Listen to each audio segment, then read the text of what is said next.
I was wondering if you would take a few minutes to talk to me about two topics that are very unrelated, but they're still cool topics, which is Martin Luther King Day, which has come and gone. It was on Monday. It's always on the third Monday of January, but this year it was on the 15th, which is actually his birthday, I think. Am I right there?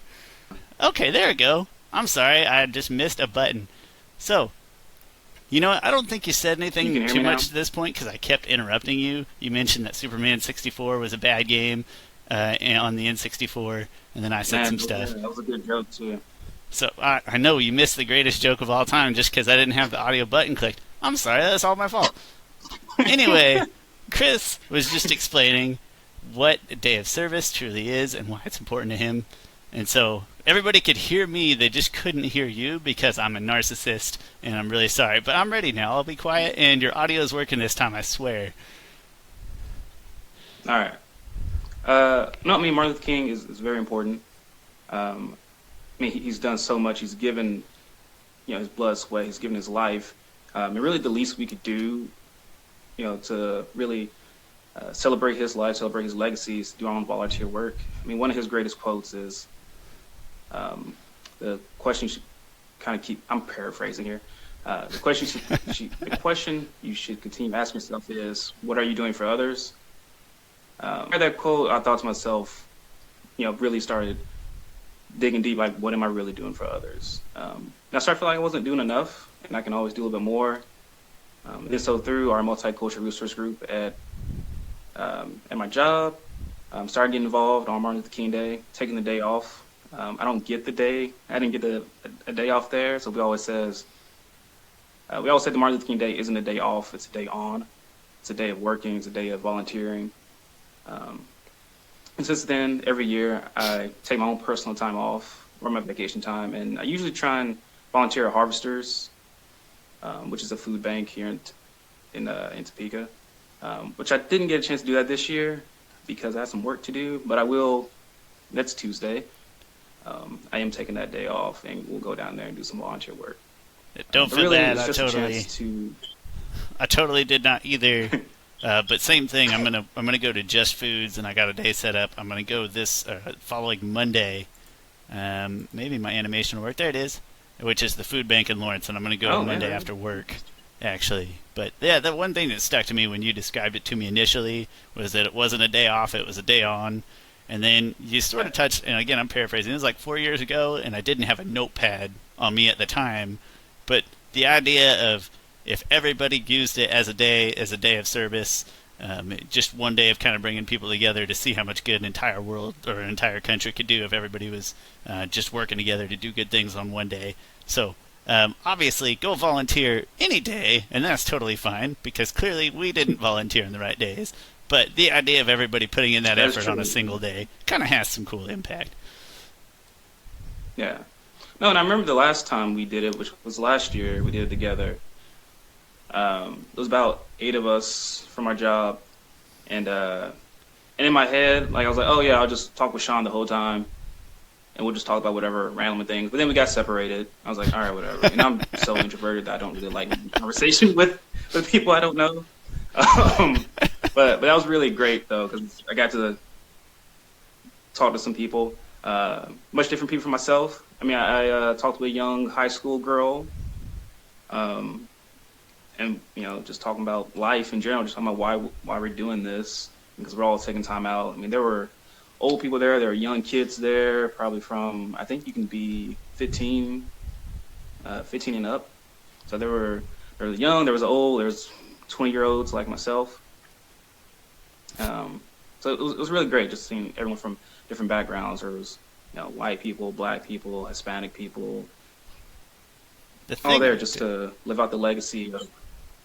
The thing I took away from that was that I was by other HR people, and I was in HR at the time, and so HR was well represented into it. It's probably something set up by HR, Yeah. but it's kind of a shame, and it's something that needs pushed out farther. Is like when HR gets into it and but to sort of to push it down to those other places or push it out into the rest of the business.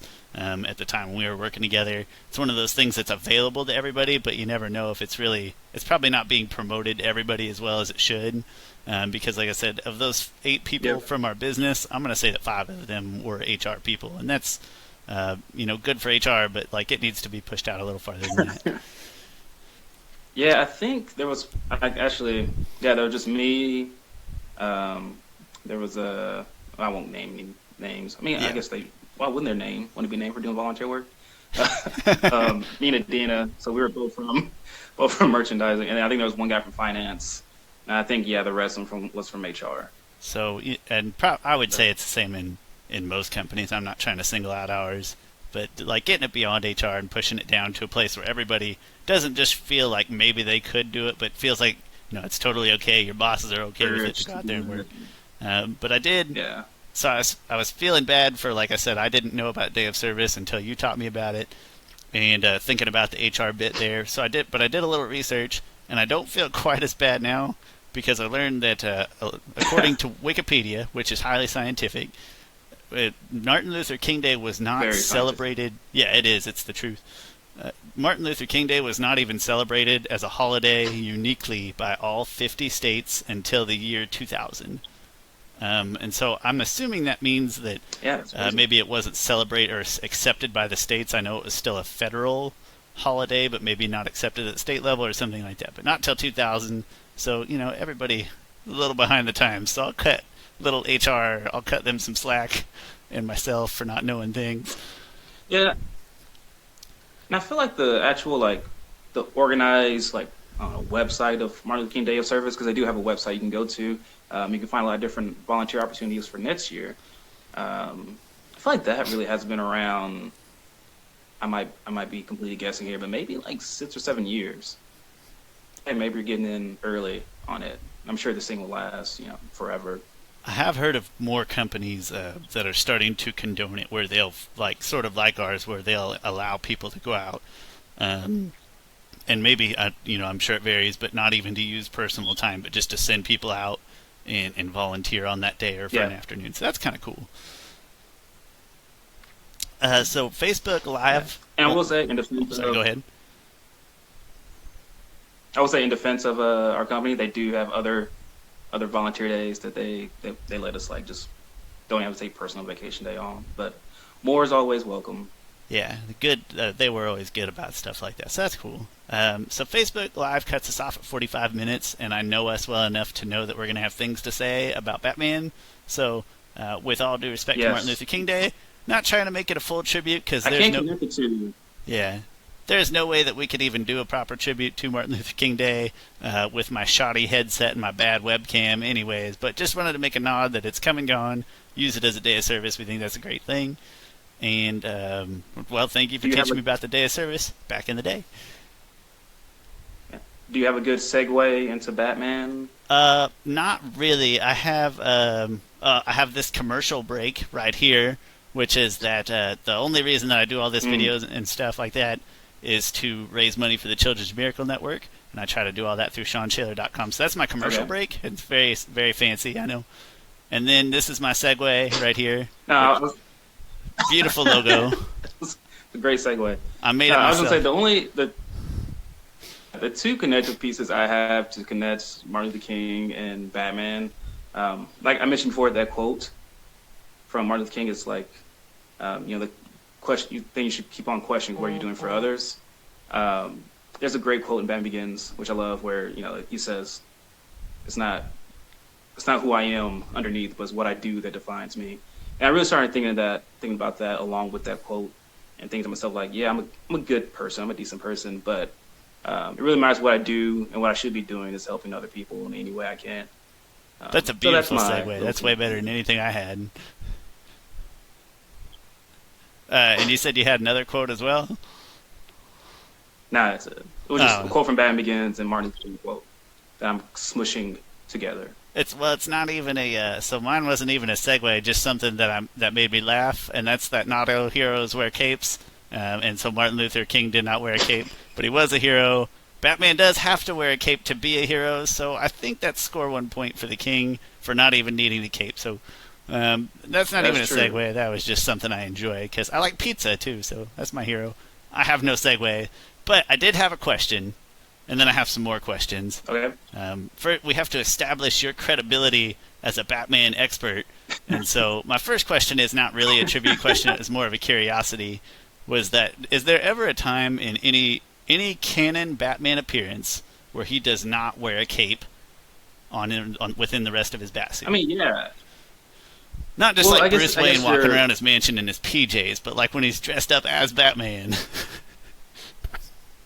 Well, I guess to go deeper into this question is like, what Batman are you talking about? Because you'd be talking about the Terry McGinnis Batman, who doesn't have a cape, but he does have like wings that come out of his arms. But that's the Batman of the future. So you're talking about Bruce Wayne.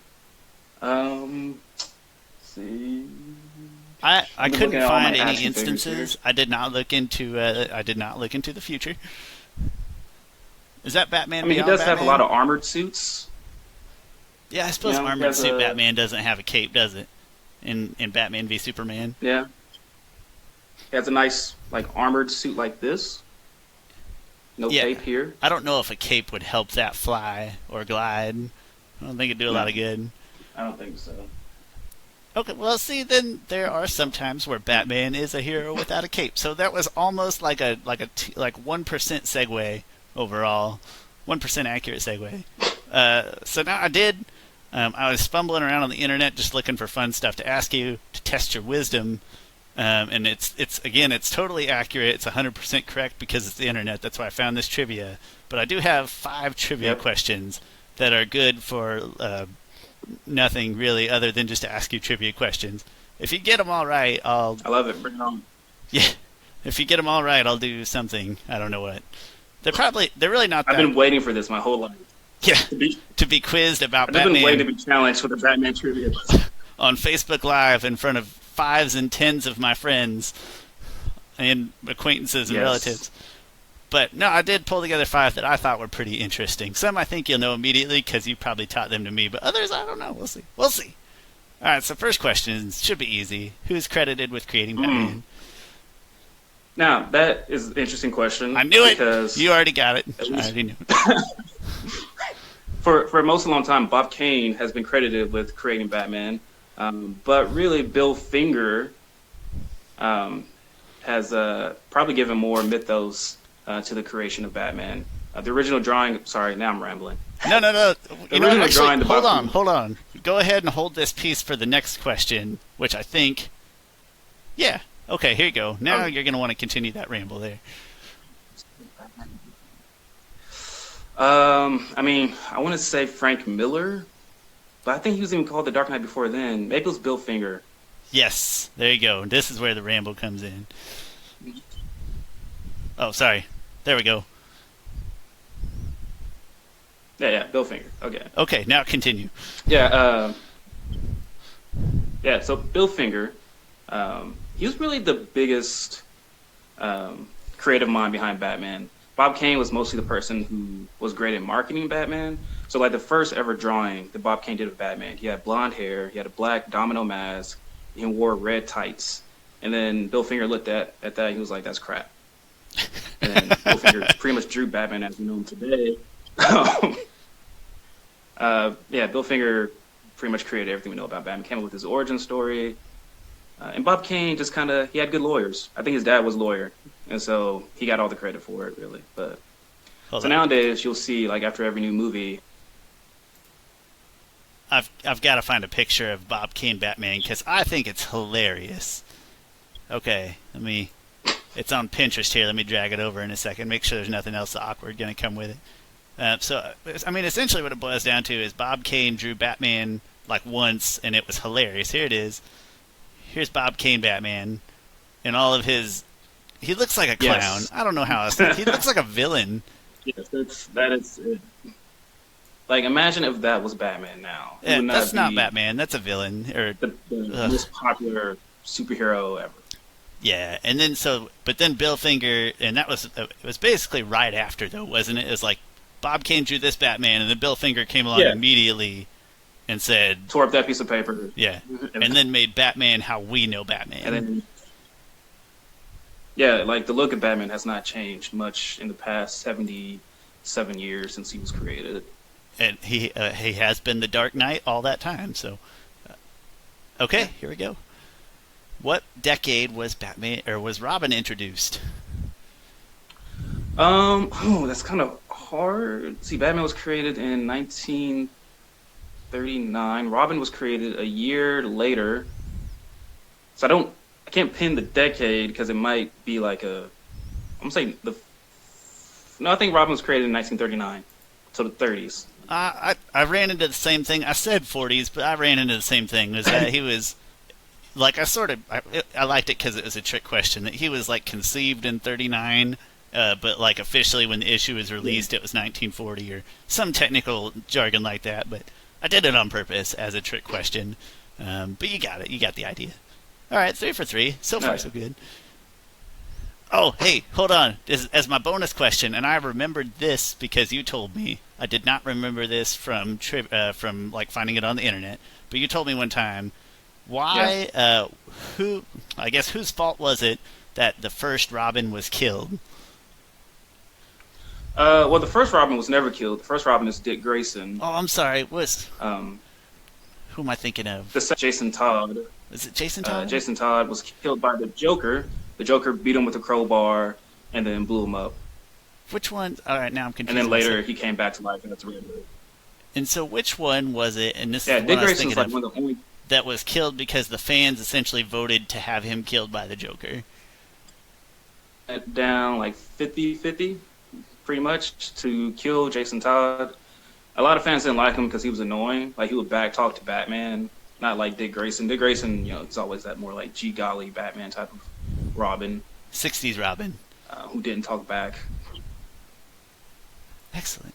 All right, this is Yeah, probably so fans voted to kill him, and Joker beat him with a crowbar very viciously, as portrayed in Batman Under the Red Hood on DVD and Blu-ray. which Because I'm selling stuff for Warner Brothers apparently. I would say that the internet likes Mask of the Phantasm best, but I'm not an expert, but I do like Under the Red Hood better than Mask of the Phantasm slightly. Personal That's preference. understandable. Question number, I think we're on 4. What was Bathound's name? And this, I have no idea if this is true or not. I've never even heard of Bathound. I believe it is Ace the Bat Hound, although Batman's son has a dog named Titus, but yeah, Ace is the original. When does he appear? Is this? I don't think this is an animated series thing, is it? No, it's in like the comic books. I mean, Ace has appeared in the Batman series before. He was in Batman Beyond, and but it was probably like the '60s that Ace premiered.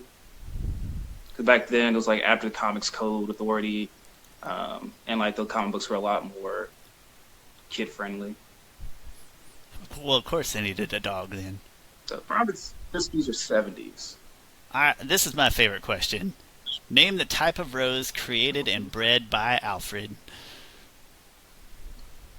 Again, this came from the internet. I hope it's true. I don't know. I have no idea. Name the type of rose created and bred by Alfred. He is an esteemed Was it the horticulturalist, market? and he has his own breed of rose, or so the internet tells me. This is one question that I'll just have to guess on. That it's like the Martha or something, or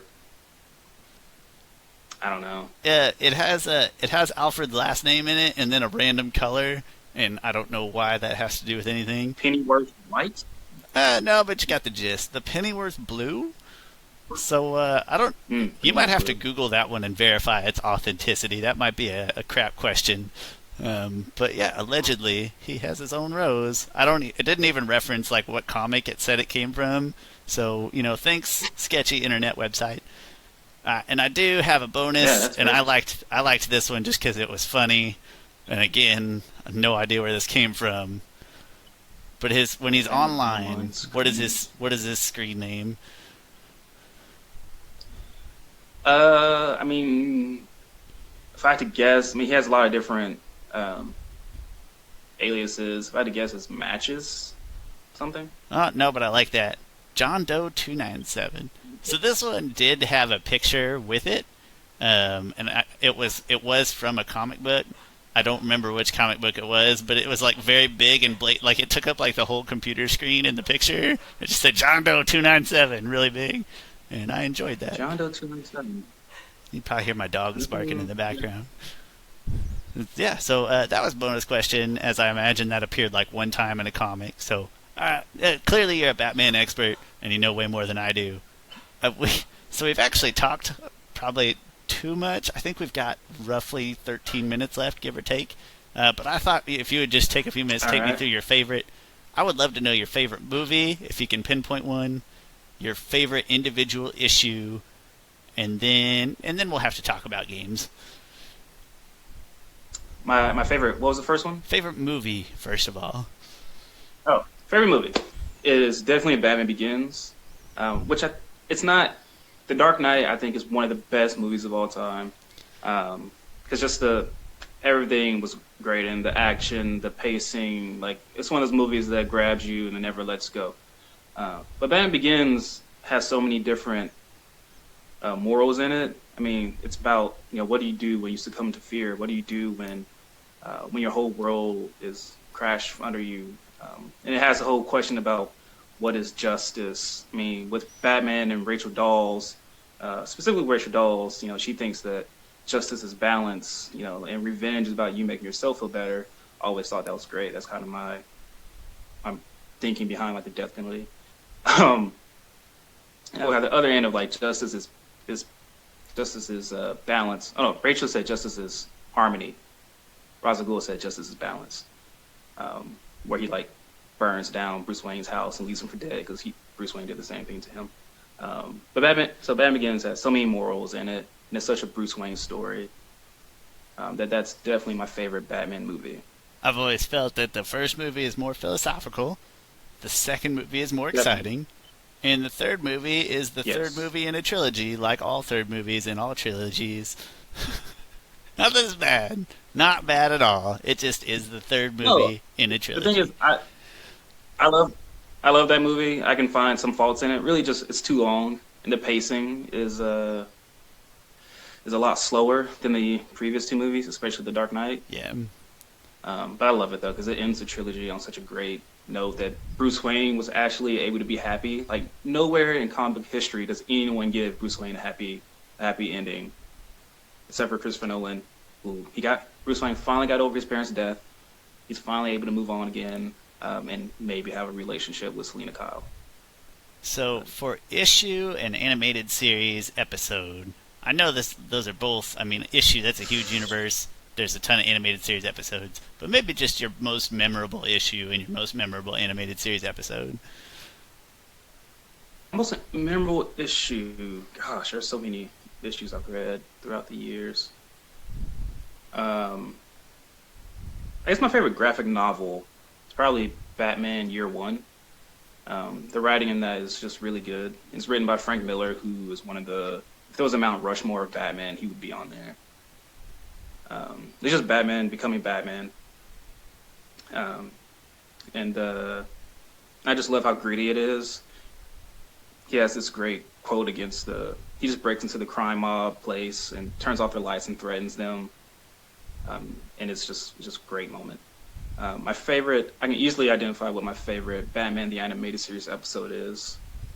Well, there's two of them. One of them is Two-Face. It's a two-parter. Of course, it's Two-Face. And it's just about the origin of Two-Face, how he went from being Harvey Dent, the attorney, to being a criminal. And it goes down his split personality, and I love that aspect of it. My other favorite episode is Almost Got 'Em, which is all together, the Joker, the Penguin, Two-Face, Poison Ivy, Killer Croc, all just having a poker game, talking crap about how they almost killed Batman. And then it ends in such a great way. It ends with Batman was actually disguised as Killer Croc the whole time, just so he can find out some info, which is awesome. It's one of the greatest Batman anythings of all time. Also, I like going for tangents. My favorite Batman moment of all time involves an episode in Justice League where he has to kill this little girl because she's going to kill a bunch of people. But Batman has a no-kill rule, and so he goes to the little girl, and she's like, "You're not going to kill me, are you?" He's like, "No, I can't." And then she's like, "I'm dying, aren't I?" And he's like, "You are." And she's like, they took my whole life from me. They took my childhood from me. And Batman goes, "I know how that feels." And then she just says, "You do." And then anyway, she asks him like, "Would you just stay with me before I die?" And Batman just swings on a swing set with her, and it is my favorite Batman moment of all time. See, now you're going to make me feel bad for going from that deep moment back to my question, which was, aren't those episodes, the Two-Face episode and Almost Got Him, those are both in the first season, aren't they? Or is Almost Got Him, is that season 2? I know the Two-Face is like really early. That's episodes like 5 and 6 or something. Yeah, Two-Face is definitely season 1. I think Almost Got Him is season 2. Yep, it is. It's episode 18 of season 2. Now that I'm looking at my Batman, just to prove even more that I'm a Batman fan. So while you're doing this, I have to remind you that one time that you lent me, I think it was season 2, and I left a disc out and my dog ate it, so I had to buy an entire new series for you, like the entire new season 2, brand new, because you can't just buy one disc that the dog decided to eat. But for the record, I still have the other 7 discs from that season randomly, just not that one that the dog ate. So fun memories. It's an incomplete set. Does no good at all. Okay, real quick, I wanted you to take 1 minute because you like Batman vs. Superman. In fact, I think I'm going to go as far as to say you really like Batman vs. Superman. Most people, including myself, do not. Yep. And I will say the only reason that I do not, and I agree, we've discussed it before, and we have similar sort of weights on how we rate it, or I guess sort of similar scores on how we rate it, but our weights are very different, and we call out the pacing as being bad, and some of it being a little corny, and those just didn't mean as much to you as they like ruined the movie for me. So I would love it if you would take like a minute, I'll leave it time, man, 1 minute to defend Batman versus Superman. Go. The action is great. I think a lot of people had a problem going into it with their own expectations because Batman and Superman has met several times in the comic books. Because it's really a story about how do you bring a god down to a man's level. Because you have Lex Luthor, trying to prove to everyone because he's a narcissist and because he's a egomaniac that he can't have people worshiping Superman with these God-given abilities that he hasn't worked for. He's either going to try and make people hate Superman or try and make Superman feel like less than a god. So that story aspect is really interesting to me. Throughout the whole movie, that's his whole purpose, is to either prove that God can bleed or prove that God is not all good. So I like that aspect of it. And Superman's aspect of it was that, hey, Batman needs to be stopped because Batman is going to these neighborhoods that are really kind of poor neighborhoods, honestly, and beating the crap out of people. No civil rights or anything like that. So that's interesting because that kind of painted Batman as like at least classist, which is interesting because Bruce Wayne is a billionaire. And then Bruce Wayne hates Superman because this person has come to Earth and he can completely kill everybody. And throughout this whole movie, Batman he's irking himself on that, Superman is not a human, so he's technically not violating his one rule of not killing people. Although, to my dismay, he does kill a lot of people in this movie. But that's sort of to how maddening he goes with it. And, of course, you have Wonder Woman in it, the debut of Wonder Woman, which is amazing.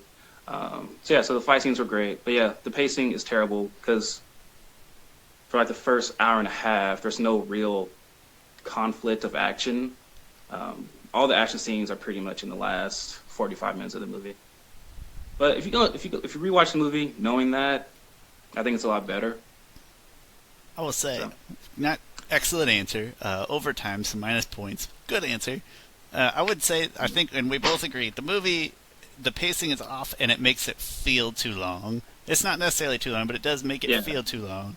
And then after you get to the end and after you see Wonder Woman, and that's the by far the best part is like when all three of them are together and those action sequences, Oh, and it's you're like, amazing. I this love it. is just a this is not a Batman versus Superman movie at all. It's just a preview for a much better movie that's going to come later.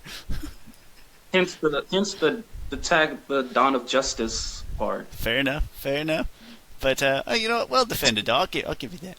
All right. So we got like, I'm just guessing here because I wasn't paying good attention. I said Facebook cuts you off at like 45 minutes.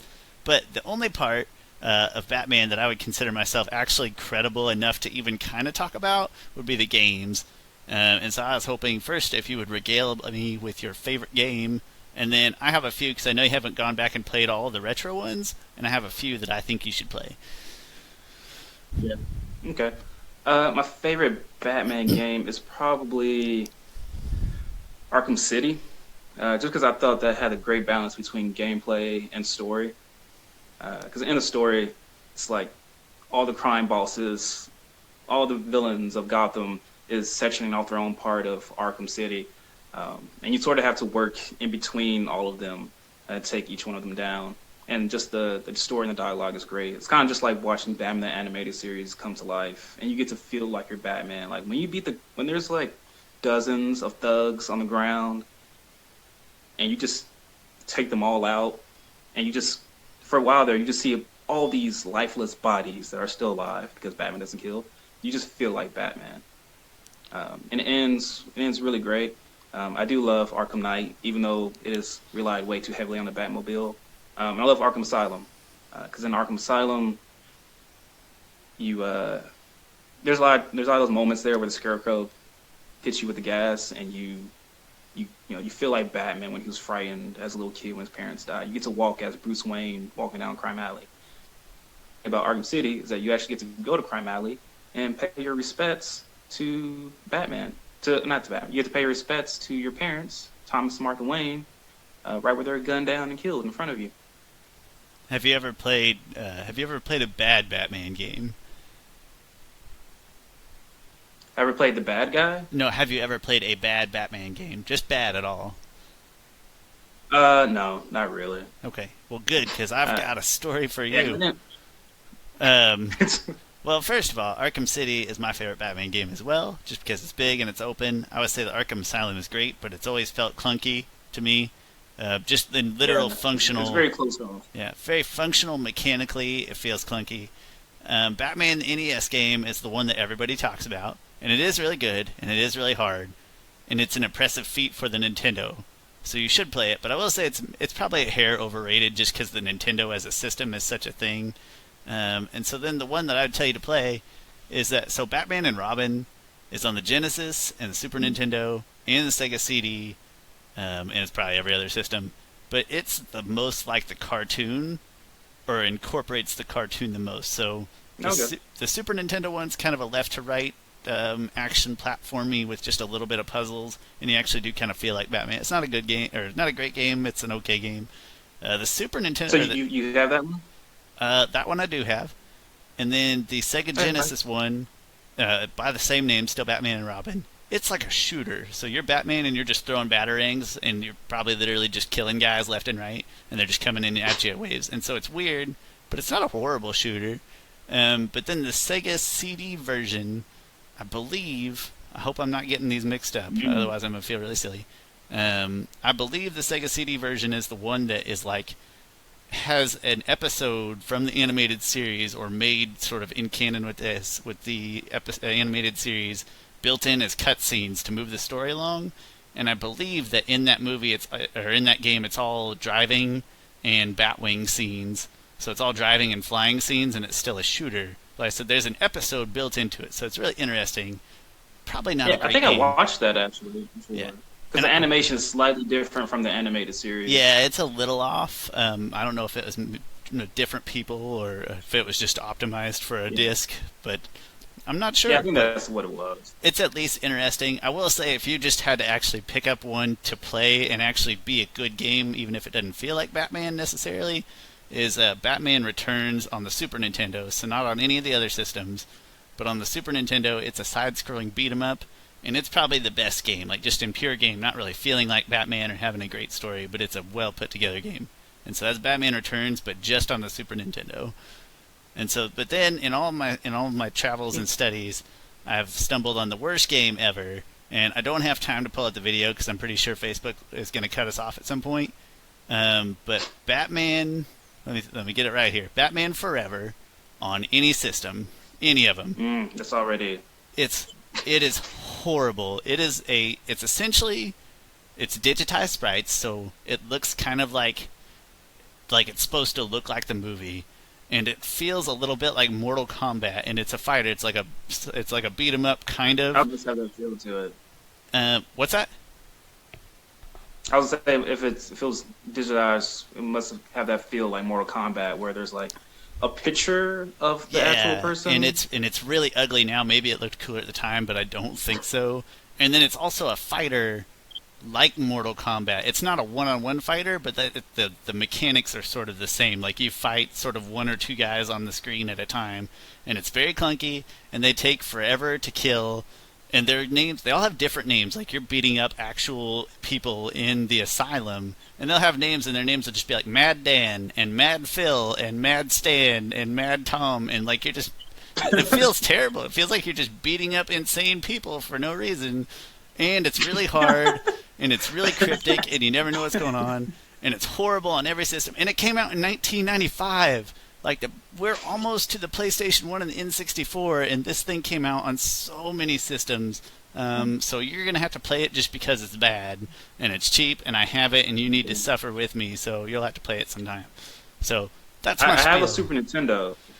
Yeah, I will lend you the one on the Super Nintendo. You can just send me the games, 'cause I have a... Yeah, I will lend you, and you have to play it, and you have to suffer. The Super Nintendo one does not have the digitized voices, and that makes it a little better. Not much. It's still horrible, so don't play that. Anyway, you have to hear Val Kilmer. Yeah, well, and you can't really tell it's Val Kilmer. It does look like Batman looks in the movie. I mean, the digitized thing is, at least you can tell what it is, but it's still ugly. Looks terrible. But to be fair, as I mentioned earlier, on the PlayStation 1 and the N64, there are actually a lot of Superman or superhero games that are terrible. Not just Superman 64, not just Aquaman.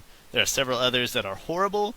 There's a Batman game on the PlayStation 1 that I don't remember the name, but it is sort of widely recognized as the absolute worst Batman game of all time. And so just when we got into that era of polygons and 3D characters, and all games were pretty much horrible looking for a while, to be fair to this game, yeah, at least it wasn't one of those games. And to be fair to Superman 64, that's not the only bad Superman or superhero game from that time era. So, that's really all I don't think they've made a bad one since after the GameCube. The Batman Vengeance one. Because even the Batman Begins one on GameCube I heard was good. I have Batman Begins on the PlayStation 2. I have never put it in because every time I want to play a superhero game on the PS2, I always play X-Men Origins Wolverine, which is literally an excellent game. Oh, yeah, it's a bad movie, but it's a great game.